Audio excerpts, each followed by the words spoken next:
Hello guys, welcome to my channel. मैं हूं फानिया जुवेद। आज मैं आप लोगों के साथ शेयर करने वाली हूं ऑरेंज विटामिन सी टोनर। आप लोगों को बताऊं कि हमने इसको किस तरह बनाना है। बहुत सिंपल है और इसके बेनिफिट बहुत ज़्यादा हैं। तो आप लोगों ने इसको आपने एक ऑरेंज लेना है, उसके छिलके आप लोगों ने पील ऑफ करके फिर आपने उनको वॉश करके तो आपने पानी उबालना है, उसमें आपने डाल देना है। 5 मिनट उबालने के बाद आप लोगों ने छान लेना है। छानने के बाद इसका कलर इस तरह का आएगा। तो आप लोगों ने करना क्या है, इसमें हम डालेंगे एक विटामिन ई का कैप्सूल। तो ये आप इसको मॉर्निंग और नाइट में यूज़ करें, ये बहुत अच्छा है। ये आपकी स्किन को हाइड्रेट और मॉइस्चराइजर भी करेगा। इसमें हम विटामिन ई का कैप्सूल भी डालेंगे और आपके फेस पे जितने भी डार्क स्पॉट पिगमेंटेशन होगी वो दूर होगी। तो आप लोगों ने मेरे चैनल को लाइक शेयर और सब्सक्राइब करना है। वीडियो अच्छी लगी तो लाइक और शेयर कर दें। तो आप लोगों ने इंस्टाग्राम और फेसबुक को भी ज़रूर फॉलो करना है।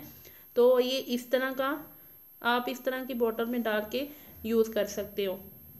तो आप लोगों ने मॉर्निंग और नाइट में भी यूज़ करना है। तो आपने सन ब्लॉक या सन स्क्रीन, इन दोनों में से कोई एक चीज़ आप लोगों ने ज़रूर लगानी है। तो इससे हमारी स्किन ग्लोइंग भी करेगी, हमारी स्किन ग्लॉस स्किन भी होगी। तो आपके फेस पे जितने भी डार्क स्पॉट पिगमेंटेशन होगी वो दूर होगी।